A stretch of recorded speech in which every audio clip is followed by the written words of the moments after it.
Council Member ICSI to please come on the dais and welcome Mr. K. Sureen Babu, Assistant Honorary Treasurer, Malaysian Association of Company Secretaries, by presenting him a planter. Mr. K. Sureen Babu. He's a highly experienced corporate professional with over 25 years of expertise. Presently, he holds the position of Chief Executive Officer at Amara Group of Companies. Thank you, sir.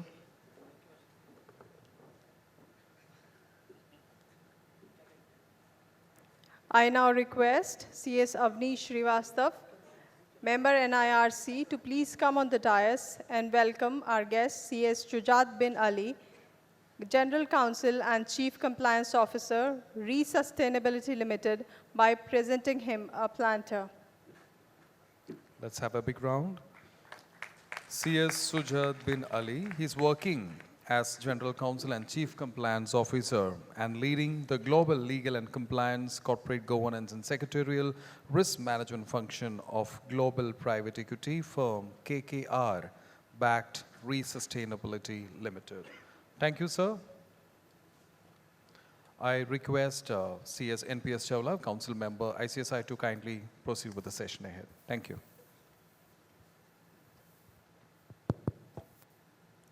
Thank you, Premjit ji, for this wonderful moderation which you have been doing since yesterday. It's the most difficult session, I would say.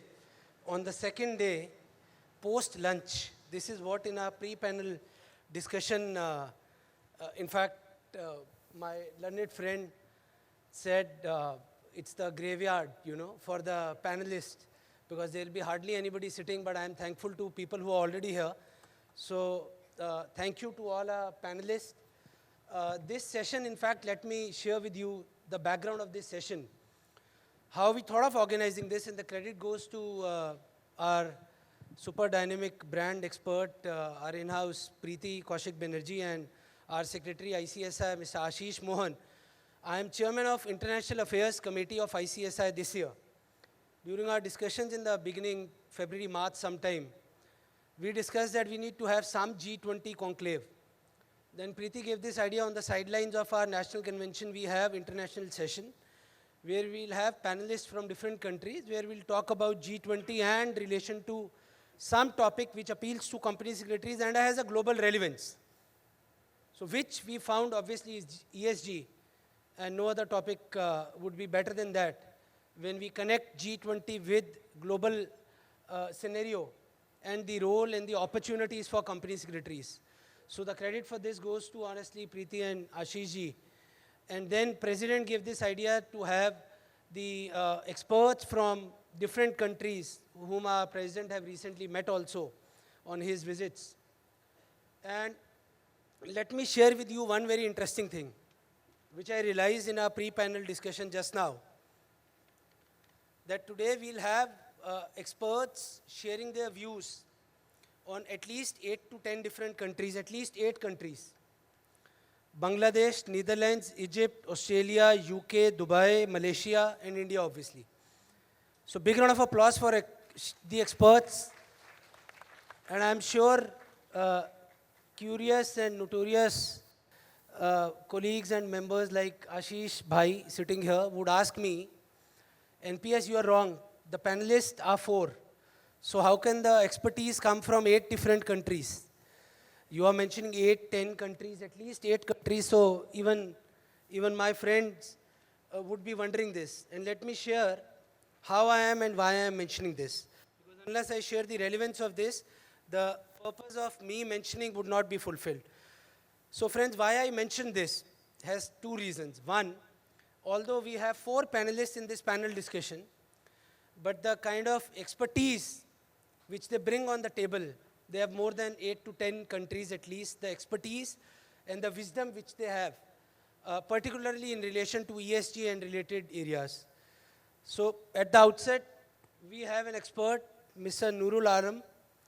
Nurul ji, Mr. Alam comes from Bangladesh, and he is the Vice President of the Institute of Internal Auditors there in Bangladesh, Senior Vice President there. And Mr. Alam has also worked a lot for many years in a company based in Netherlands, Vion Limited, and also earlier worked in a company in Egypt.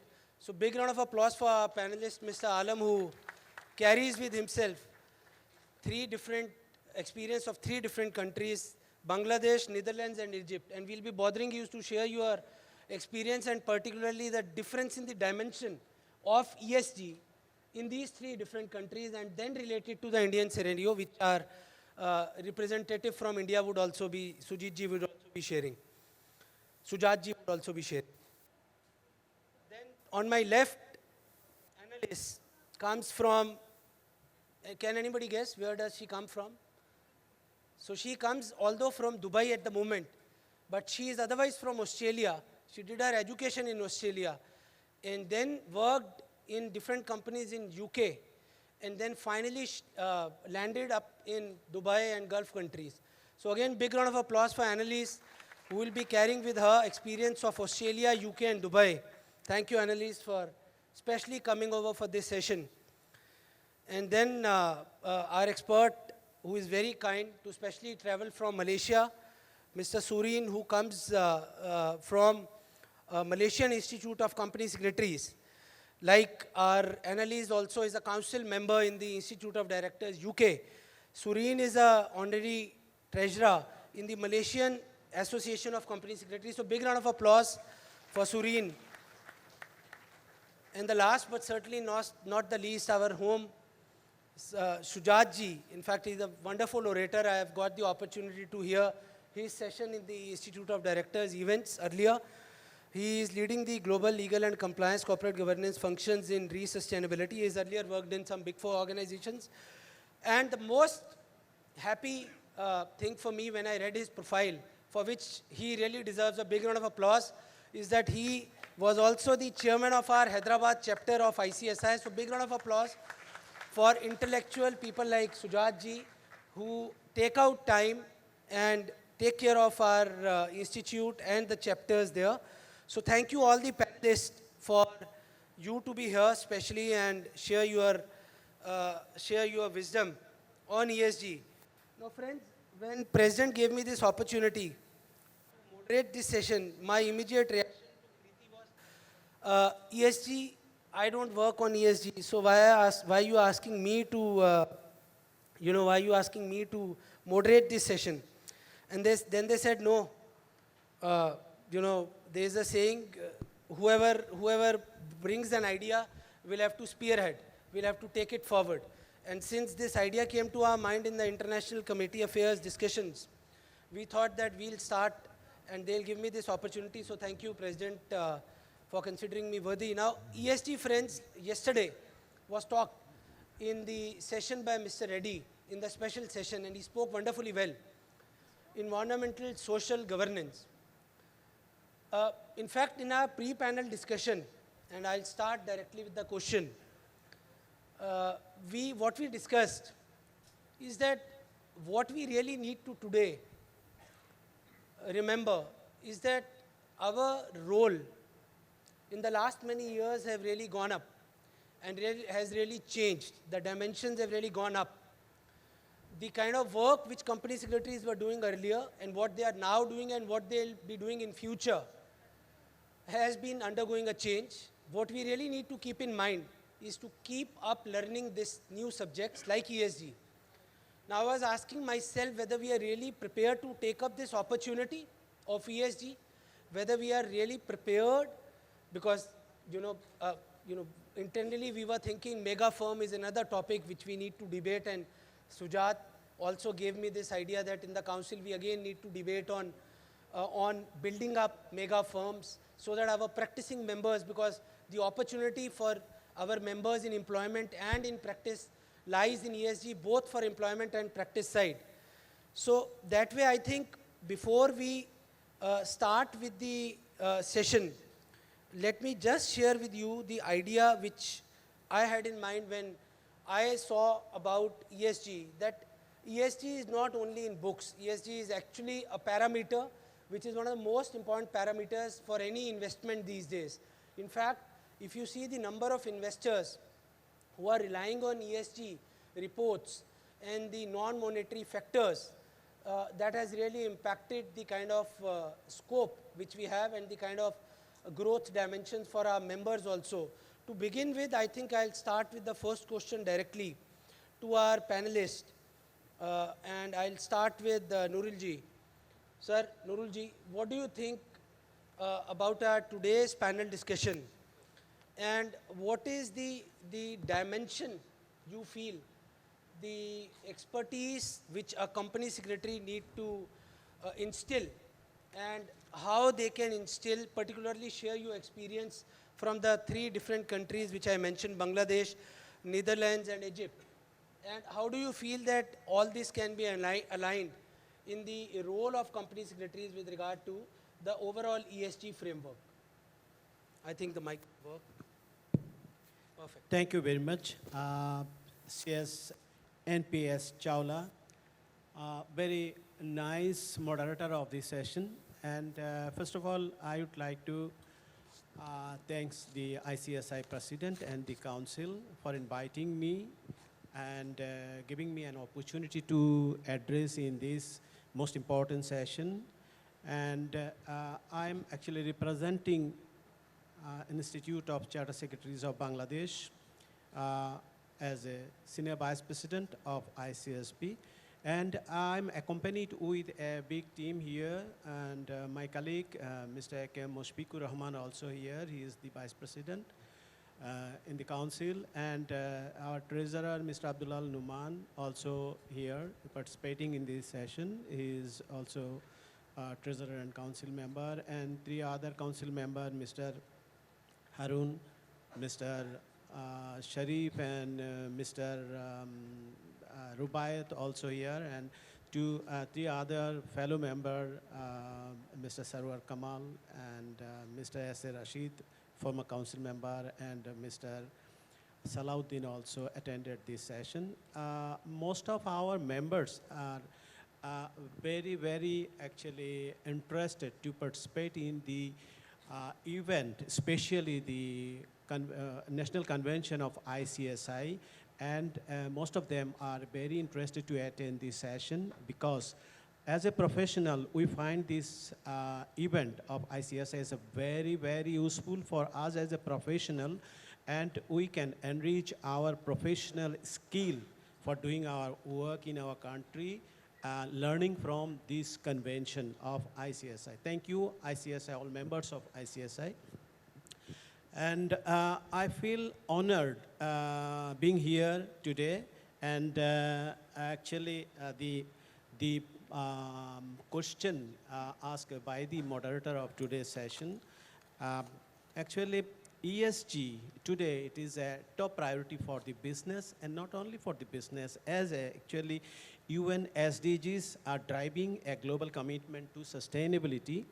But this is the ESG is a broad and a very important subject. The entire population of the world must understand and learn how to comply ESG requirement for preserving a good and natural world for ourselves and live a good natural and world for our beloved children in future.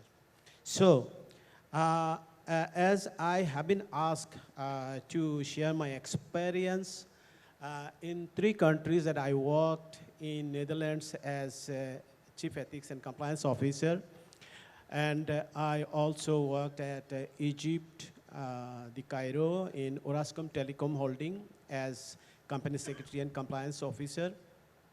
And I actually, for 42 years, worked in Bangladesh in the, mostly on the actually assurance function, like company secretary and compliance and internal audit director, like these positions.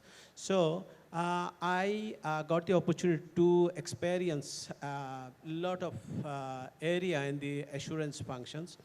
So as ESG, actually in the Netherlands, it is most important, and it is considered very highly and very importantly.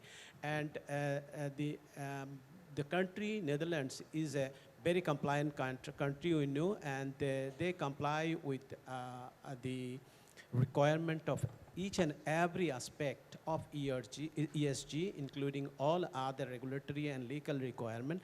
But ESG in Netherlands is got actually top priority. We all know that the Netherlands is actually love organic, everything organic things, and they don't like to go for the artificial thing. Even we have seen, we have observed sometimes that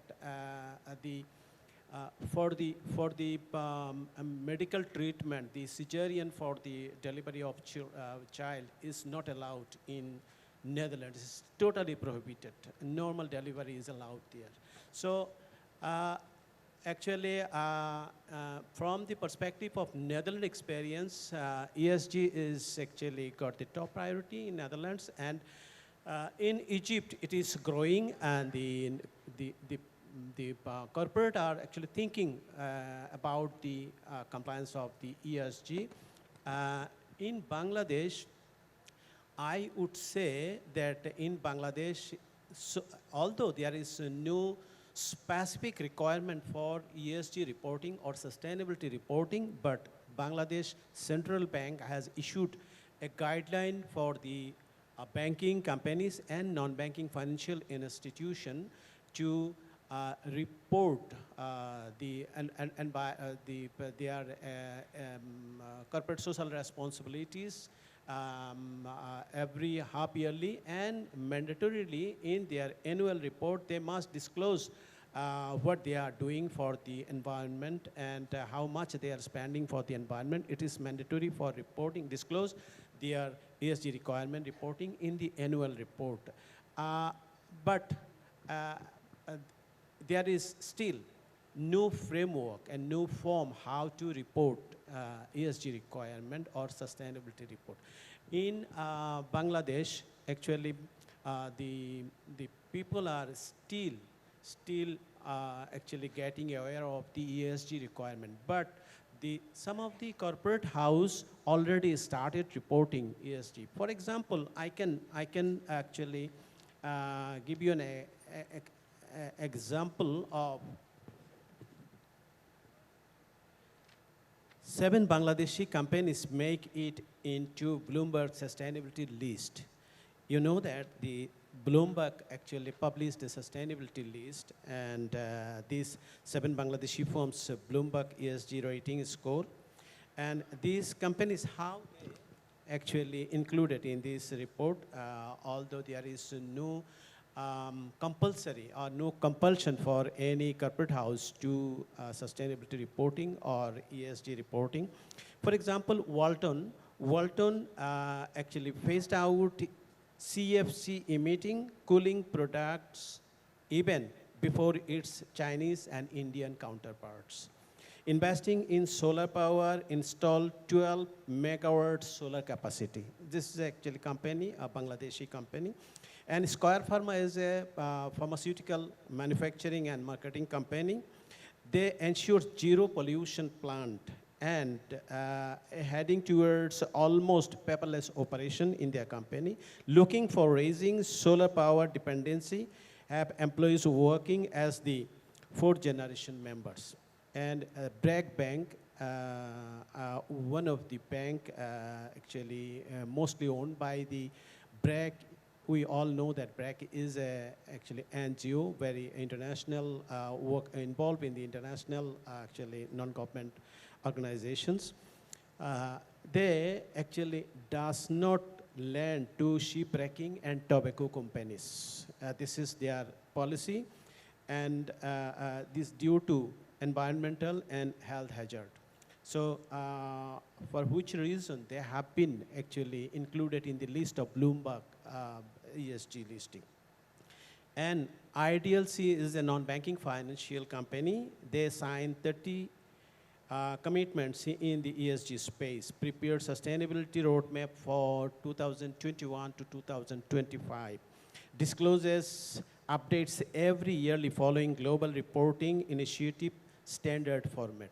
So this is voluntary, and Bloomberg catch up their report, And the Grameen Phone, the top market player of mobile company, mobile industry in Bangladesh, they committed empowering societies, especially involved in women empowerment and connecting rural managerial community, rural marginal communities, uplifting their livelihood, creating value for customer, employees, and society, focusing on addressing gender gap to accelerate socioeconomic progress.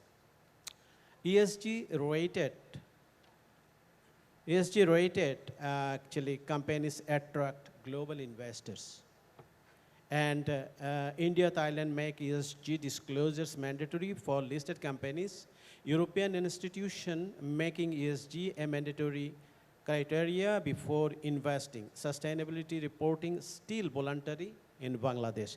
Although some of the companies are voluntarily reporting ESG and reporting sustainability, and out of them, 7 companies have been included in the Bloomberg's list. So Bangladesh, from the corporate sector, is very much aware of the ESG requirement and working on the ESG. Thank you.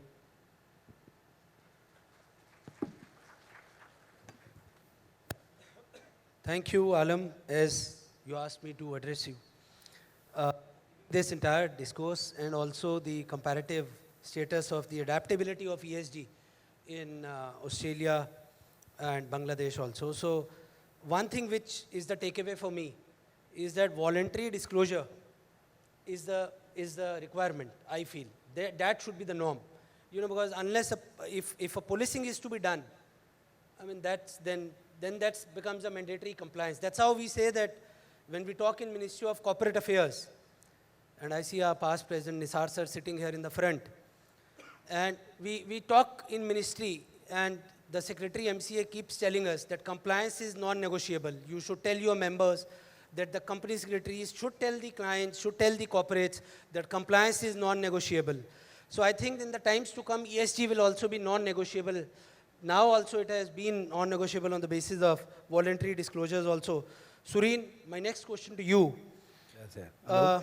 You bring a different kind of experience onto the table, and particularly from Malaysia's perspective. And I have personally met many professionals in Malaysia on my visit there, and particularly when we were invited to launch the secretarial standards, which our institute drafted, which was approved and then enacted as a mandatory force in the Indian law. And then we were very fortunate that the secretarial standards which we drafted were adopted by the Malaysian Institute. And, and we attended that event, and then I interacted with many professionals in the Malaysia. So my question to you would be that how can this ESG disclosure and transparency influence the investor decision, which I also mentioned in my brief address in the beginning. And that would actually bring in a responsible capital and not only an investor-driven, return-oriented capital. Over to you. Good afternoon. Mr. NPS, thank you very much for the introduction. And I would like to also introduce 2 of my other institute members, Mr. Heng and Mr. Zukri, who's come from Malaysia. And a very good afternoon to all the participants, delegates. Okay, Mr. NPS has actually requested me to look into the Malaysian perspective, right? Investors basically look at a few elements into making an informed investment into a company. Okay, when we talk about investment, investors, we have to categorize for the listed companies or unlisted. But what we know in Malaysia now, the perspective is that ESG is already been taking off under the, we call it a stock exchange, Kuala Lumpur Stock Exchange, whereby there is an advisory board called Auditing Advisory Oversight Board, which ensures all the listed companies has to have a disclosure in their annual report, okay? So the mechanism of it, it depends whether, what are the area of concern on the respective company. For example, if the company is environmental based, then the reporting has to be enhanced into the environment. Okay? If the company is relating to a manpower or labor nature of business, then whether they are in compliance with ILO, International Labour Organization, all that need to be included and reported. Now, why this disclosure is important, okay? And how is this going to bring a value to the investor? Of course, the investor look at it as one of the risk mitigation factor, okay? So if they have the informed decision, they know that this particular company will give a good value at the end of the day and, at the share price of it. And also, it is an enhanced reputation, okay? It's transparent. Everybody knows, for example, in Malaysia, if there's a foreign laborers been hired, whether they are given a proper lodging, accommodation, and also their welfare is taken care. All these form part and parcel. So all these, of course, we got all the statutes to look after, but this is also part of the social responsibility, you see. So, also, for example, if there's a company in Malaysia whereby they are looking at an access to growing market, for a chain of restaurants, for example, local restaurant. So they will look at it whether they're in compliance of all the cleanliness, how's their waste management is taking place. So all this is a concern. And also, of course, a competitive advantage when you have the disclosure. And further to that, investors' preference, whereby transparent ESG disclosure makes it easier to these investors to identify suitable opportunities. And to add on, long-term performance. ESG considerations are often seen as indicators of a company's long-term performance, whether the company is going to stay for the next 3 years, or 5 years, or 10 years. When they have all these compliances in place, it's rest assured for the investor to be in the, invest in the company, you see. So, and also we have this prerequisite, that as part of the CSR reporting, that the regulatory requirement, as I said just now, the Kuala Lumpur Stock Exchange, and as well as other government authorities and regulatory bodies.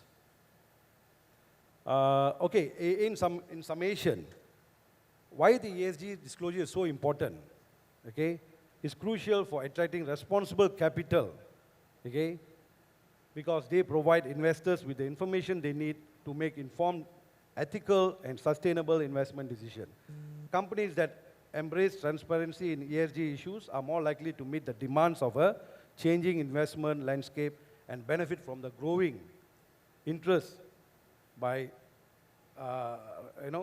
investing responsibly. That's all for now. Say anything. Thank you. Thank you, Sureen, for sharing your view on this. I'll have a follow-up question for you, which we'll have after the first round of discussion. Annalise, next question for you. You bring on the table, as I mentioned earlier as well, experience from 3 different countries, Australia, UK, and Dubai, Gulf countries. I request you to share your experience on ESG, particularly from the perspective of what are the key challenges which are associated with ESG and that are now emerging internationally. This will work once you start speaking. Good. Is it? Yes. Testing. Thank you very much, Mr. Chairman, MPS, for your kind introduction. It's an honour and a privilege and a pleasure to be a panel speaker today at this prestigious ICSI event. Before I say anything else, I should mention that my comments today are given as my own personal views, and they shouldn't be taken to represent any of the organisations that I have roles with. I'm not a company secretary. I am an independent non-executive director and an advisory board chair. And I hold positions, as NPS mentioned, with organisations in the UK, in Europe and in the United Arab Emirates. One of my roles in the UK is as a member of the Council of the Institute of Directors. In case people are not aware of the Institute of Directors, it is the world's largest, not largest, rather, the world's oldest corporate governance organisation. It was established in 1903 under Royal Charter, and it has about 20,000 members around the globe. The objectives of the IOD under the Royal Charter include promoting study, research and development into corporate governance, and so it has set up a special non-political corporate governance think tank called the IOD Centre for Corporate Governance for that purpose as well, which I will mention further in a minute. So although IOD and ICSI have different membership bases, they do both have a common remit in promoting corporate governance best practice. So I really wanted to focus my remarks on the director's perspective, particularly from an international angle, because for you as company secretaries, you are the drivers of the engine of the boardroom. And so you need to be aware, it's really important for you to be aware of the concerns that will be motivating your directors and the global trends that they need to be aware of in the context of ESG. As we know, the ESG movement has gone in less than 20 years from a small CSR initiative of the United Nations and grown into a global phenomenon representing more than $30 million in assets under management. The ESG mandatory reporting requirements are at different levels of maturity throughout the world, though. There is a spectrum, and at one end of maturity you have the most mature regime, which is the European Union in terms of mandatory reporting. At the other end of the spectrum you have countries where there is no mandatory reporting at all at a federal level, and my home country of Australia is actually in that category. And then you have a range along the spectrum, India being one of the more maturing markets now because of the recent launch of your mandatory ESG reporting requirements for the largest companies. Historically, much of the debate and the commentary about ESG has focused on its importance and also its benefits, and as well the detail of mandatory reporting requirements. That said, it is important to understand that with the rise to prominence of ESG, this has brought some challenges with it as well, and ESG has not been even without its critics in some quarters. And unfortunately, some of those criticisms have become politicised now, and the debate has become very polarised, especially that's the case in the US, where there has arisen something called the anti-ESG backlash, which seems to be favoured by some Republican politicians, and that is why it's now being perceived as being politicised. So this is quite unhelpful, but it is having a real impact on companies because large corporates, in a recent survey of 100 or more large US corporates, more than half of them reported they'd already been affected by this anti-ESG backlash, and 61% of them reported that they felt this backlash was only going to either stay the same or get worse in the future. So directors can't ignore this anti-ESG backlash. Most of it is currently US focused and driven by political agendas, but not all of it is. And I think a prime example of that is a report that was recently published by the IOD's independent non-political think tank, the IOD Centre for Corporate Governance. And this report was called "Are Boards Losing Control?" It was based on interviews with many board directors of large UK companies where they have had mandatory ESG reporting for the last 10 years. And the main conclusions in the report were that companies face risks that are more complex and challenging than ever. This has put many boards on the back foot, feeling they're in reactive mode. And combined with an increase in pressure from regulators and investors and other stakeholders, this has left some board members reporting that they feel they're no longer in control of their company. And ESG reporting requirements were specifically mentioned as an example where boards felt that perhaps as a board they were spending too much time on compliance at the expense of strategy and innovation and other important issues, and this was potentially making their companies more risk averse. The Our Board's Losing Control report also mentioned specifically that this ESG debate has unfortunately become politicised and views have become polarised, and companies now risk getting stuck in the middle of some of this toxic debate, which gives rise to a reputational risk, an increase in reputational risk for companies.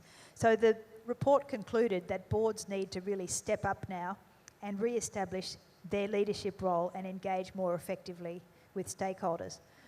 So why I mention this in a company secretarial conference is because you are the drivers of the engine of the boardroom.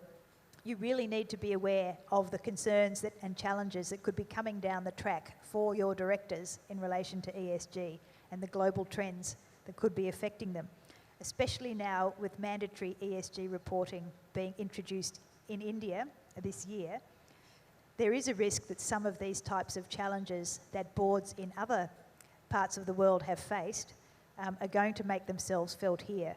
So at least if you have these issues on your radar screen from an early stage, you can help your boards to mitigate the risk that they start to feel that they are losing control of the companies that they serve.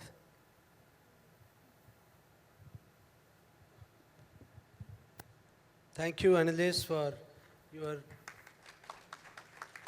thank you for the entire explanation, which I loved and I have written, and in fact would request President also to use this in our career awareness programs as well, that CS is the driver of the engine of the boardroom. And then you related it with the entire gamut. I do have another question for you, which I'll ask you in a minute's time. And then first let me ask Sujat, who will give the Indian perspective of ESG. And in fact, he is an expert in ESG and many of the initiatives taken in relation to this. In fact, Sujat, how do you feel whether the companies here are actually, how many companies, what percentage, what is your experience, whether people are actually accepting it, whether people are actually adapting it, and what are the challenges which we face here considering the Indian scenario? Over to you. Thank you, NPS. Quick disclaimer, I'm a student of the subject, just like all of us. I'll take a step back, before we're talking about how the companies are adopting or pursuing ESG. I always give this example, to make it a bit personal. So I have a son who is, 14 years old, and his constant conversation with me was always to, okay, when are we changing our car to an electric vehicle? That's a constant conversation which he keeps having. And I have a daughter who is 8-year-old, and she keeps, trying to convert the electric system to LEDs and always a watchdog of the energy consumption. And I also do have some conversations with my, wife around waste management, how, dry waste and wet waste. And of course, sometimes some tough conversations as to what should be the compensations of our housekeeping. If you see some of these elements, we're all talking elements around E, S, and G as well. And the reason I give this example is, it's all about today's generation, right? The current generation and the future generations are the future, and they're really worried about the sustainability, really worried about the natural resources, really worried about the future. And they take those careful choices, whether with respect to the companies they're working for, whether what kind of a purpose the organization is, and also in terms of the consumption of the goods. I think that is the biggest driver in terms of ESG, right? And before we even talk about the organizations and as well other aspects, I think as the individuals, we need to really adopt what is our thought process and why do we really believe E, S, and G is it really creating value or sustainability.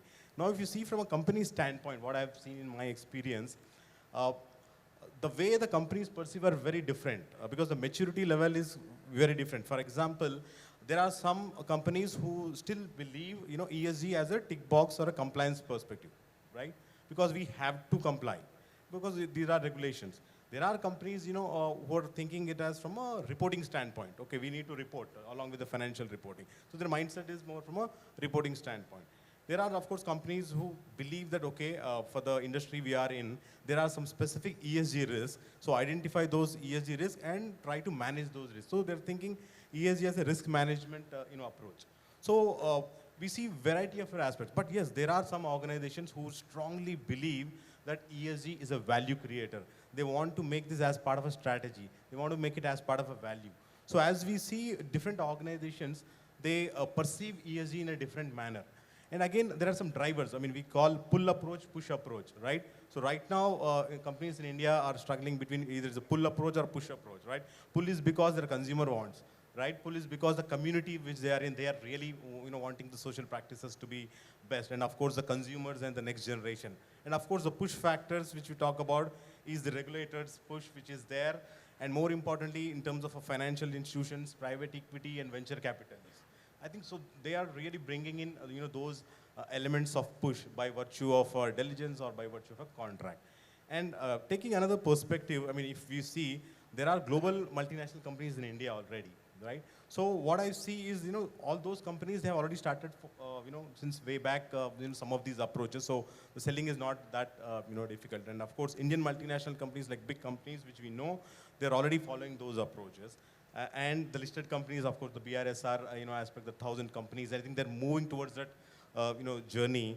But if you see startups, right, startups or the new age companies, they are really trying to attract the capital from private equity and venture capital and all. And from their standpoint, I think the ESG aspect becomes important because, I mean, we all heard about due diligences, legal diligence, commercial, tax diligence. But I am seeing a trend particularly started called ESG due diligence in several aspects. So I think before making those investments, there is a diligence element. Similarly, from a funding standpoint, whether you are trying to get a multilateral bank funding and all those aspects, I think you see contracts which are asking a lot of elements around ESG. I mean, if you see you're trying to bid for a contract or bid for a funding, you see number of specific questions around ESGs, and the companies at that point of time do talk about, okay, do we have a ABAC policy? Do we have a supplier code of conduct? There's a lot of realization at that point of it.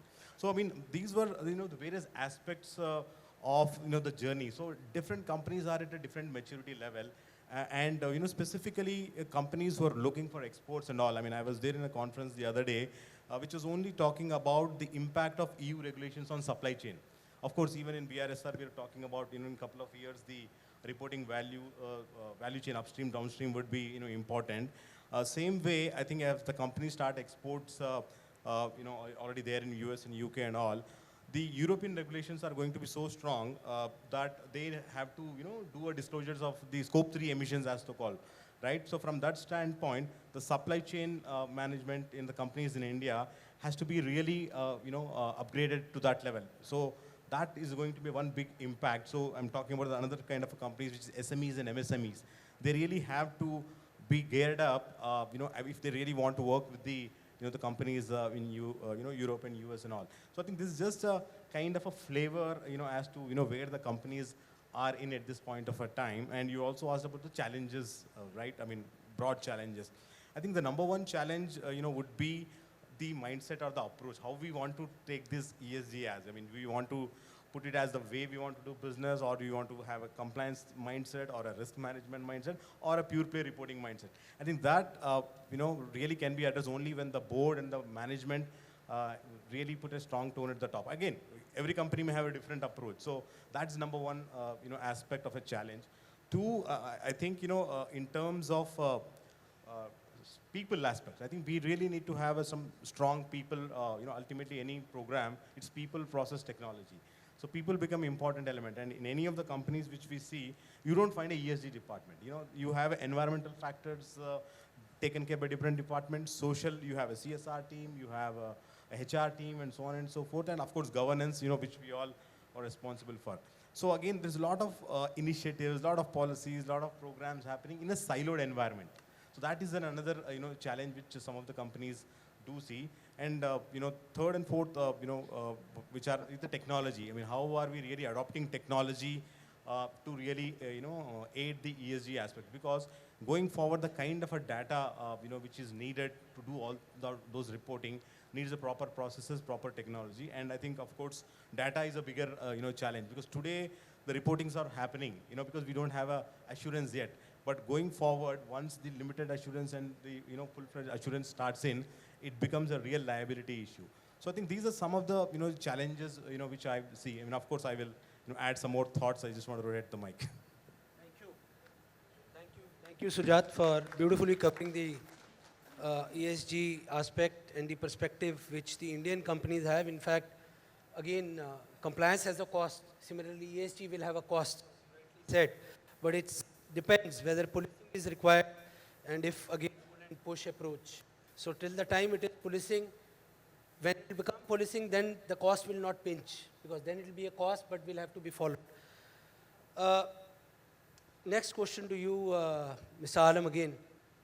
In fact, there's a question from my side. I was a jury member in one of the award functions. There were different companies which were shortlisted, without naming. The company which was very strong on the ranking was one of the companies which were very, very, very high rated. The share price was booming and the returns they were giving was extraordinarily high. Everyone was happy. But then when you see it and compare them on ESG parameters, I doubt, because they deal with tobacco. So my question to you is, how do we relate the returns with the ESG mindset? Do we go for return-oriented companies, or when it comes to the parameters of ESG, then companies which deal with tobacco, which deal with defense, with such companies where they'll have a low ranking on ESG parameters? How do we make this balance? Thank you, CSNPS. Just going to my answer directly, I would like to share with the respected audience one thing. When we first meet, I asked what is NPS stand for, and he replied, can you guess? New Zealand, Paris, and Singapore. Okay. So, and he asked me to call him NPS, not Chawla. So my beloved actually moderator of today's session, thank you very much for asking this question. This is very relevant and very good questions. The ESG applies to all, as small, medium, or large. It's no matter. It applies to all, and even to an individual for the own interest, for my sustainability, and for my future, and for my children. ESG is actually, we all have to understand ESG requirement, and we all have to comply with the ESG requirement for our own interest. And I think no requirement or no mandatory requirement from any regulator is required. It is my requirement to maintain ESG requirement in my house, in my company, in my own business. So as you ask, the high return companies like telecommunication companies is giving actually more return to the investors, small or medium or actually large investors. They are actually giving a huge return, 200%, 500%, even 600% return to the investors. But the ESG requirement is not calculated or not evaluated from the perspective of how return the company is giving. The ESG, in my first discussion, I actually share with you one report that in our country, ESG is not mandatory to report, and sustainability reporting is not mandatory. Some of the companies are actually voluntarily they are actually doing some disclosure of ESG in their annual report, and the as the central bank actually issued a guideline in 2022, so the banking companies and the non-banking financial institution, they are required to submit half-yearly report on the ESG, like what the social work they have done during the period. So I have mentioned one thing, the Grameenphone, the largest mobile telecommunication company of our country, has been included in the Bloomberg report as actually they are committed to ESG requirement and they report sustainability, they actually disclose sustainability report. And yes, they are giving actually more than 100% return to their investors. It's actually, for the company's own sustainability, the company must maintain their ESG reporting and ESG compliance because of their sustainability. Otherwise, this company will not sustain in long term. So for the interest of their own sustainability, every company, whether it is small company, medium company or large company, they must comply with the ESG requirement. And sustainability report is not mandatory in all countries, but even then, for the own interest, the sustainability thinking, actually every individual and every corporate must actually consider very importantly. Thank you. Thank you, Alam, for dealing with my question and sharing our pre-panel discussion, which I don't know whether was required, but yes. Otherwise, it was difficult for me because they were asking for my name, which I said is difficult. Annalise, why don't you add upon your view on the question I posed to Alam, and also share how to decode the challenges you shared, challenges Shujat shared. So what is the decode for these challenges which the ESG framework is facing today? Thanks. Thank you, Mr. Chairman. Well, there is no easy decode, of course, unfortunately. But if we just look again at what the Our Board's Losing Control report from the IOD Centre for Corporate Governance had in terms of recommendations, we can gain some insights, really.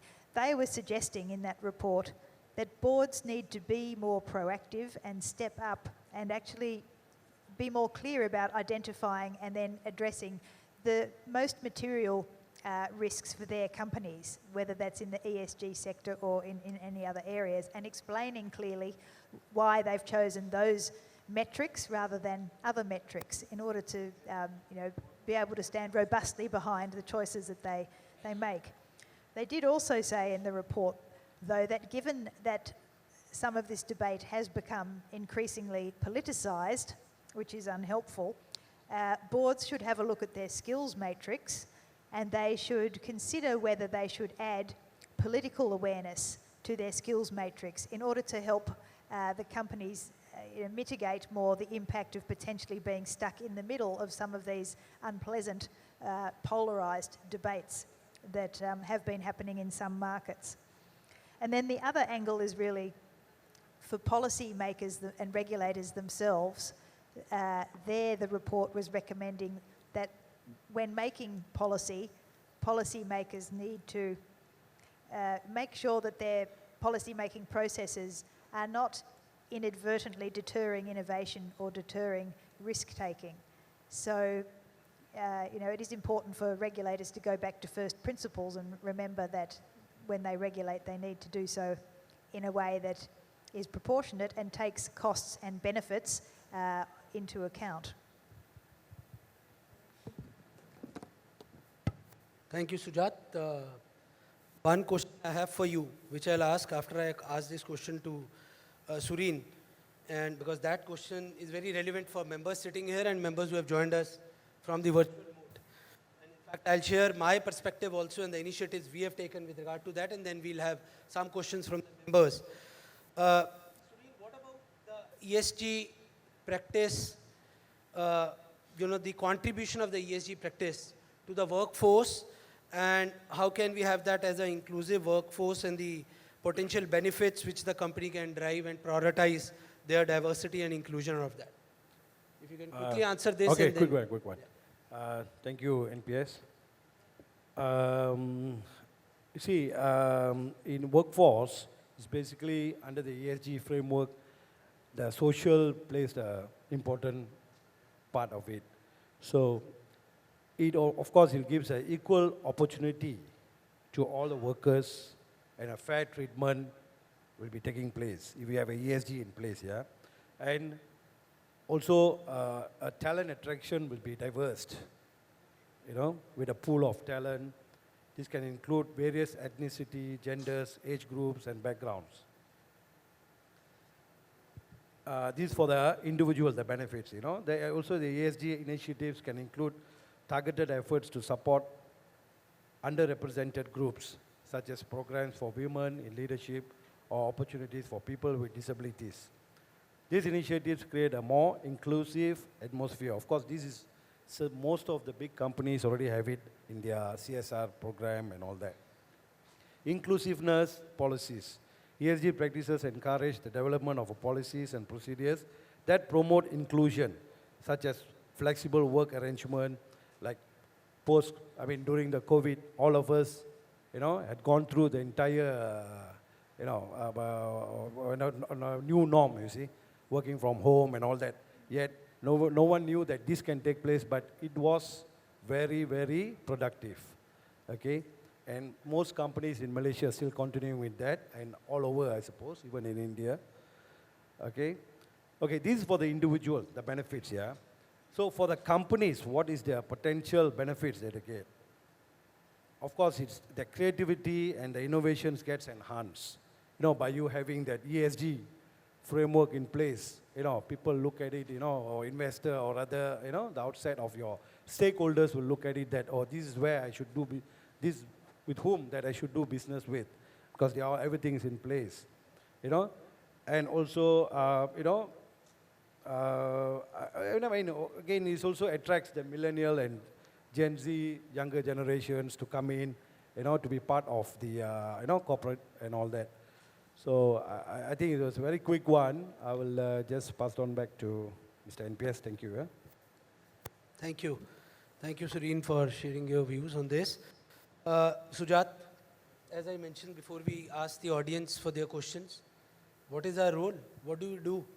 How company secretaries, because I shared in the pre-panel discussion that we got a call from a client that you need to do this ESG audit. And they asked me that, do you do? I said, yes, we have a team which deals with compliance regularly. Certainly we can do. Sat with my partner and told him, yeah, we'll have to build a team, we'll do it. When I started discussing, the client came in, we sat for around 30, 40 minutes. I realized, no boss, this is mammoth. 35, 38 people in the team. Even if I spare everybody, then also it will be impossible, because we need the bandwidth which needs for this kind of a mammoth audit. And that's how these consulting firms generally get this assignment for huge amount of money. And how do we reach up to that stage? How do we partner with consulting firms? How do we join hands, put together? We have our company secretary firms who are growing up. In itself, they have become mega firms. There are firms where there are 150 company secretaries in one firm in the country. So big round of applause for all of us, all our leaders like Krishnan sir, who never probably would have thought when he was the founder, president of the institute, that his own institute will have members who will have 150 members working in one firm. But how do we do, and what is our role, and how do we keep up with this pace of ESG practice? Sujat, you being a company secretary, that too from India, I certainly need your input for motivating our members to take up this as a practice area, to take up this as their domain in the job as well. Over to you. Yeah, NPS, thanks. And you did make this point in a pre-panel. So I think we'll talk about the what's in it for me piece, and how do I get money? How do I enhance my value? So let's straight away talk about that point, because ultimately we all talk about all these concepts and all, but as a professional, how I'm adding value to myself. So before we get into that question, I think it's absolutely important for all of us to really take a step back and see where we are today, right? When we talk about ESG, the governance, we are already, we are already there, and we are the champions in the governance, and of course there is a lot of work to do. The S aspect of it, yes, from a CSR and other aspects, I think we are done. The E part is something, which we definitely need to work a little bit more. But if you see the overall aspects, I think it is absolutely important for all of us to enhance our capacity. So the capacity building is most important. And from that standpoint, I think whether joining any courses or certifications, including the ones organized by ICSI, I'm glad that there is ICSI conclave on ESG which is coming up. Not only that, there are a lot of certifications which are there all across the world. I think today in the edtech world, there are a lot of free resources. I get amazed to see the kind of material which we have, which we can learn from all across the globe. So I think we need to, take a step back and be a student on when we're talking about enhancing the capacity. Because as I talked about, this whole ESG has various shades. It has a shade of management, it has a shade of a technology, it has a shade of a strategy, of a compliance, of a risk management. There are a lot of global frameworks, there are different reporting mechanisms, there are a lot of rating agencies and all of those aspects. So it's important for us to gear up and do a little bit of a capacity building in whatever form we can. I think that's absolutely important, whether we are a member in employment or in practice. I think that's fundamental. Next, coming to the opportunities. So I think, this is a, buzzword, or you may call, or a new topic. Everyone is grabbing on, whether it is law firms or big fours or consultants, or all of them are really pitching it well. So I think it's absolutely important from a company side in employment or practice. We'll talk about both the elements. See, I think, various areas wherein we can immediately contribute after the capacity building, of course. See, I think in terms of the regulations, I think the kind of regulations which we have in each of these ESG elements are quite huge, right? So this whole ESG regulations advisory itself is an important element as we can project, to the management or to the clients. I'll talk in both the aspects. And of course, the ESG compliance management. How do we really help the companies in terms of managing those compliances? Then, of course, in terms of reporting, I think that's an immediate one because already company secretaries are fully involved in the annual reports and all of that stuff. So the integrated reporting element, I think we need to really raise a hand and say, okay, I'll take a lead. So one of the things in the organizations, what you see is that most of the times, you may have some departments and all, but because this whole reporting is led by the company secretary, there's a great opportunity, for the company secretary to be an integrator, for the, the whole integrated reporting aspect. Then, in terms of one of the challenges which I forgot to mention, was the culture building and employee engagement aspect of it, and also the capacity building within the companies. So imagine, we need to really, build the capacities within the companies or to the clients. So we can talk about, building content. We can talk about training modules. We can talk about a lot of case studies and try to implement to the clients and the company. So we play a role of evangelist there. And of course, in terms of due diligence, aspect as well, I did mention, I think that is a complete different, area wherein we can offer our services. And, we did mention about the whole supply chain management aspect. So for SMEs, MSMEs, I think the, practicing company secretaries can offer a full-fledged solution as to saying that we will make you ESG ready, right? So that's the mindset which we can definitely think through. And if you see the number of policies which are involved around ESG is quite huge. For example, you need to have a human rights policy, you need to have a safety policy, you need to have an ABAC, Code of Business Ethics, and DEI, so on and so forth. So now again, from that perspective, whether it is in employment or in practice, the whole element of drafting the policies, of course, suiting the company's business and all those aspects, and also keeping in the global approach. So that is an area.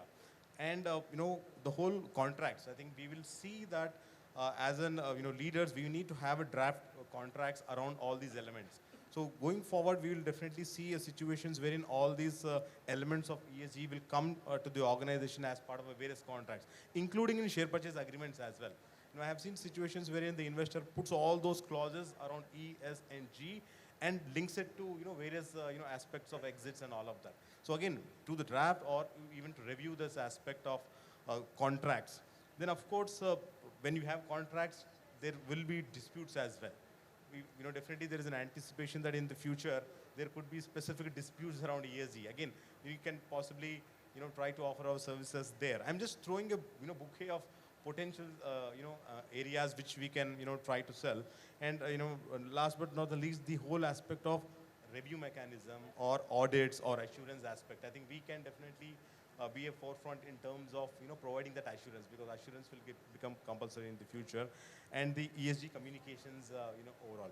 So again, if you just try to add all these elements and depending on the interest which you are in. And we also talked about technology and data as well. So a couple of large organizations need really help in terms of how do they implement technology. So try to work around that. One question we may ask is that, oh, we may not be fully competent in all the elements. I think you made that point. Yes.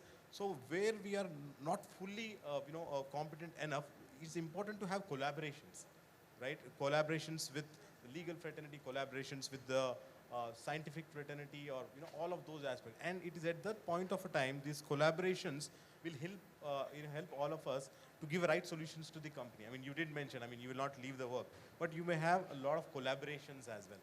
So I think, having those collaborations accordingly and giving it to the client or to the employer a right solution. So I think, these are the various, areas, of practice, not only within the organization. And within the organization, I think it's important to demonstrate, take that first step ahead. No one would come and say, why don't you do this? Wherever there is an opportunity, I think you should grab it. Show the problem and say, I will solve that particular problem. Same goes with the practicing company secretaries as well. I was just having a conversation with one of my friends. I said, you can possibly talk about some of these things and create an area of practice, or create a problem and give a solution as well. Great, Sujat. Big round of applause for Sujat for sharing the role of company secretaries and what we need to do to actually grab this opportunity. Certainly, on behalf of the Institute, since Sujat mentioned about capacity building, let me share what we are doing. We have a PMQ course. I don't know how many of us are aware. We have a post-membership qualification course on ESG. We do have an online crash course because PMQ course is bit longer, bit rigid, bit, not that short in terms of the flexibility which you may need in your skewed timelines. But if you have skewed timelines, then go for the crash course, which was again introduced recently, and Mr. Suresh Pandey, my council colleague, runs this, and is the chairman of the committee which deals with PMQ initiatives. And we do have a crash course on ESG. We do have a ESG task force. So if you have any suggestion with regard to ESG, please write to us. We'll forward it to our ESG task force, and it will be discussed threadbare, and we'll be able to work out an idea on that. We do have, and let me share with you. That's how I said, your institute and your council is not stagnant, certainly. We work very, very dynamically. What we realized last year, in fact, 3-4 years back, when we started working on the revised curriculum, which we implemented recently, curriculum for students, we realized that ESG is going to be the next big thing. And we'll have to prepare our students from the student days itself. Governance is there, and governance would now be added with the E and the S element. And Sujat, you are right. S, we certainly deal with CSR sometimes. And when I was going through the G20 declarations, I don't know whether I was trying to find that note on the G20 declarations recently, because the theme of the conference, which with the entire convention, is centric to G20.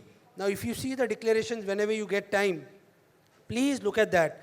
The declarations signed in Delhi recently specifically talk about E aspect a lot. The declarations which the entire gamut of countries who came here and signed specifically talk about, not only about the governance aspect, but also about, I was trying to find it, I'll see if I get it, I'll share, about environmental aspects a lot. So your own institute has this one full subject for students. And last but certainly not the least, which our president has now initiated, ESG conclave. We'll have, so big round of applause again for our president, and certainly for the council for these on ESG. Would request for our participants, Preeti, to also send me the questions if we have from our members who have joined virtually. Any questions if our members would like to have? Vikas ji would like to ask the first question. Please go ahead. If somebody can give the mic quickly to sir. We started 10-15 minutes late, so we'll just be ending this in 10-15 minutes. Krishnan sir, everybody is here to hear your special session, and I would be here keenly listening to your journey of how and you made this. Vikas ji, please come forward, and somebody will have to give mic. Sonu, please arrange a mic for Vikas ji. And I would request, because of paucity of time, if members would like to have another question, may please come forward and then ask the next question after Vikas ji.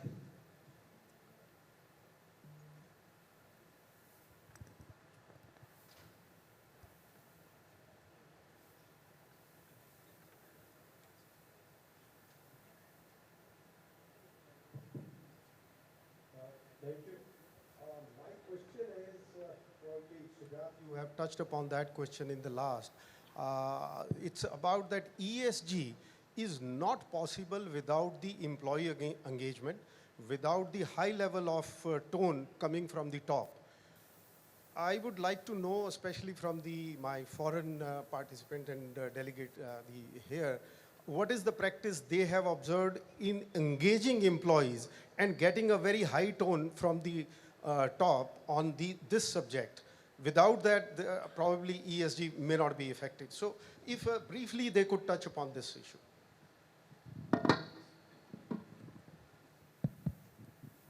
Can I say? Yes. Oh, Go ahead. You go ahead.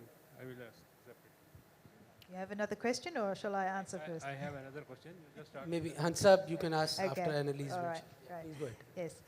Yes, well, it's a very good question. Thank you very much. And as with any, in jurisdictions where the reporting requirements are mandatory, then ESG eventually becomes a compliance issue. And as with any compliance issue, the tone from the top is critical. So organisations where management has, really bought into the concept, obviously, it's going to be easier for compliance to happen. And in organisations where management is not as committed to compliance issues, generally there are going to be problems. So I think it really, the answer is pretty similar to the situation with any other type of compliance issue where you are in a market with mandatory reporting. Just to supplement, Yeah, if I please. may.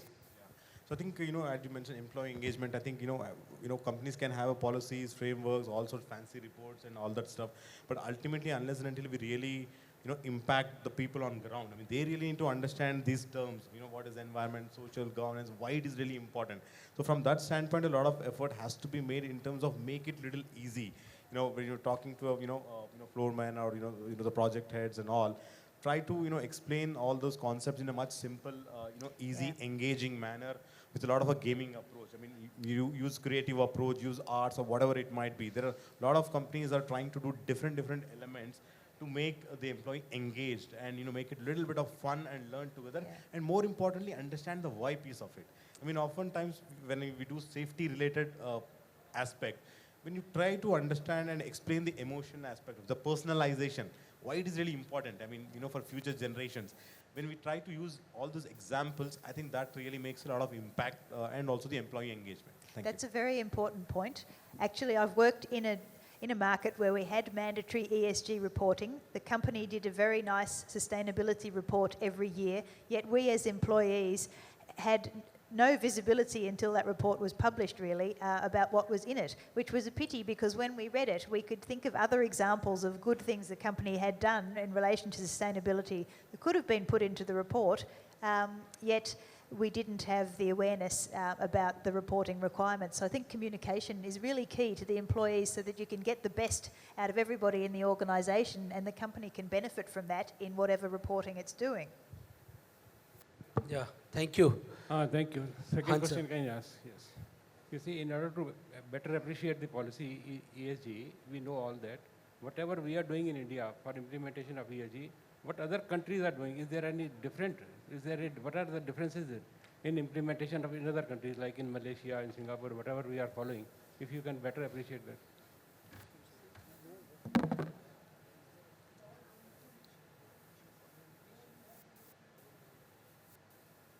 Okay, thank you, sir, for the question. If you're saying the differences in reporting, we have to look at the framework. Based on, in Malaysian's perspective, we have a preset framework on the ESG reporting that at this current juncture, this reporting is basically undertaken by an accountant, auditors, external auditors, you see. Because what I'm saying is, the entire reporting ESG is, since the prerequisite, it comes on papers, but the implementation, what are the, whether there is a walkthrough test done on it, whether this thing really exists and all that, so far we do not have an enforcement body on ESG. So it is all only going on a reporting basis. So for now, but when time comes, I think like everything else, they will start to have an enforcement unit, body, will be undertaken by certain ministries and all that.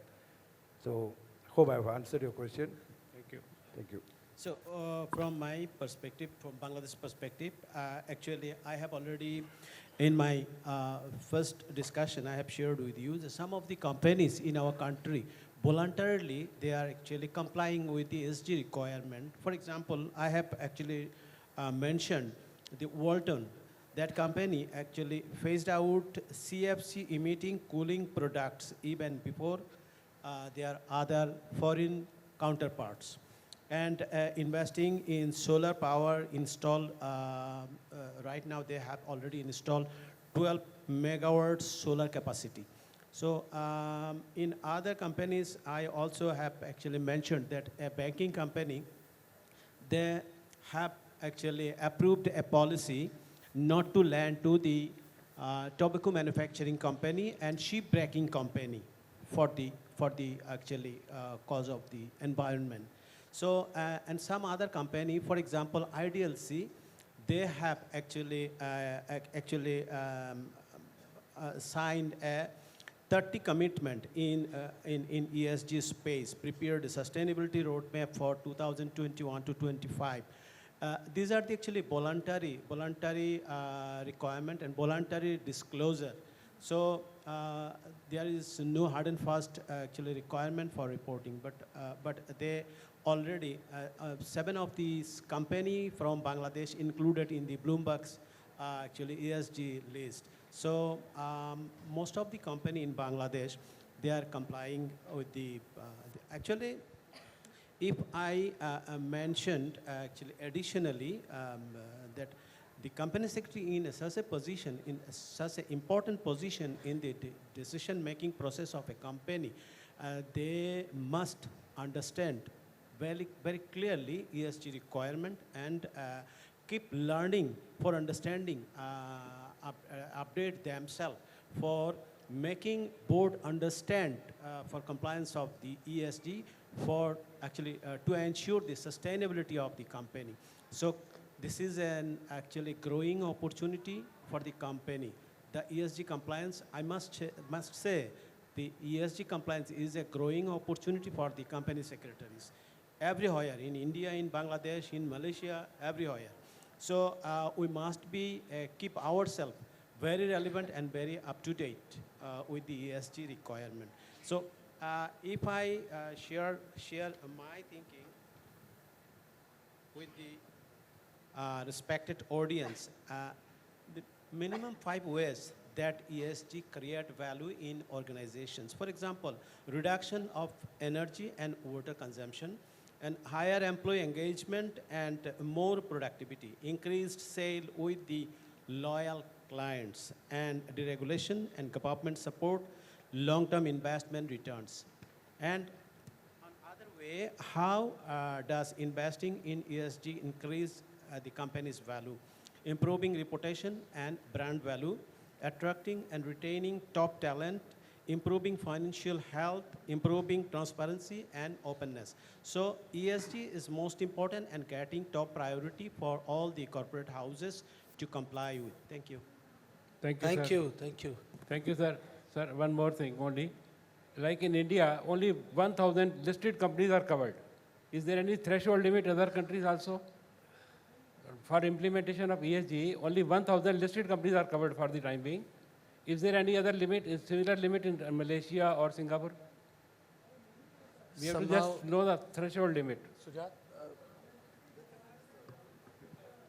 No, but we are not able. Maybe Hansa, we can answer because there is another session lined up. The honorable panel would also be available here. So big round of applause for, I couldn't hear, I wear a turban. So bit louder for our panelists who have specially traveled across the globe. And Sujat also travels a lot, so big round of applause for him also for wonderfully capturing and sharing.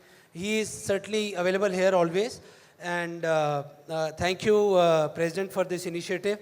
And thank you, team. Thank you, everyone, for sharing your views and making this panel discussion very lively and valuable.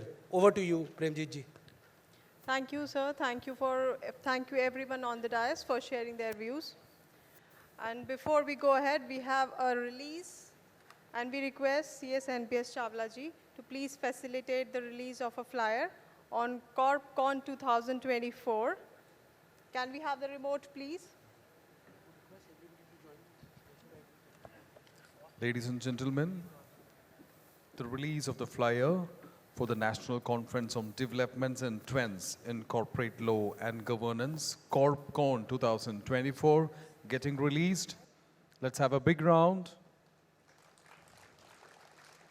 The dates of the conference would be 5th and 6th and 7th of January 2024, organized jointly by the Institute of Company Secretaries of India, Center for Corporate Governance Research and Training, CCGRT, Hyderabad, along with Nalsar University of Law, Center for Corporate and Competition Laws.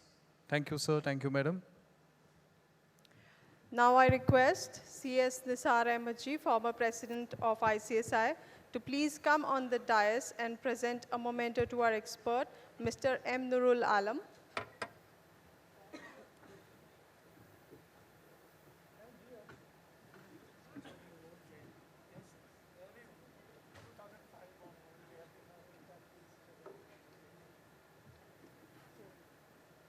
That's Mr. M. Nurul Alam.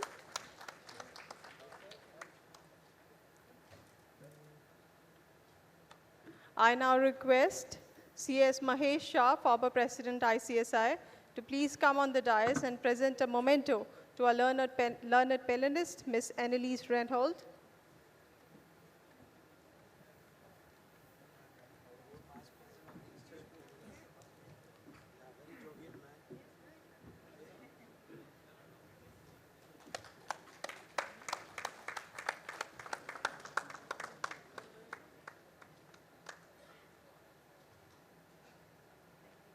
I now request Mr. Navrang Seni, Chairman Governing Body of RVO ICSI, to please come on the dais and present a memento to our panelist, Mr. K. Sureen Babu.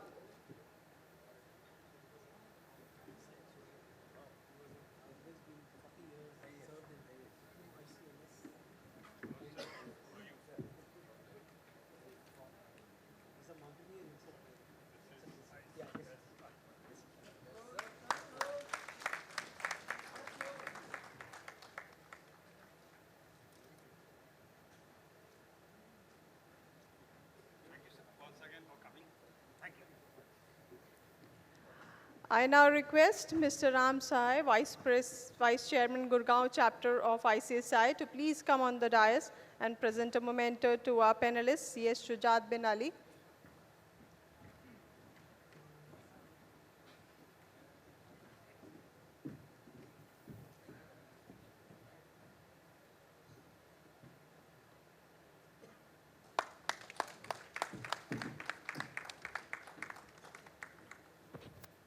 This brings to end of a third technical session. The Thank last you, thing I would everybody. mention is that yesterday we have already announced, being the chairman of the International Affairs Committee, would request you all to please enroll for our Singapore conference, which was yesterday launched in the inaugural session itself. You can get the flyer now from the team here and must enroll in advance. Venkat Ramana was here, my Central Council colleague who did this CorpCon Conclave 2024 with Nalsar. I'm sure in Hyderabad that will be great learning. Big round of applause for all the panelists. Thank you.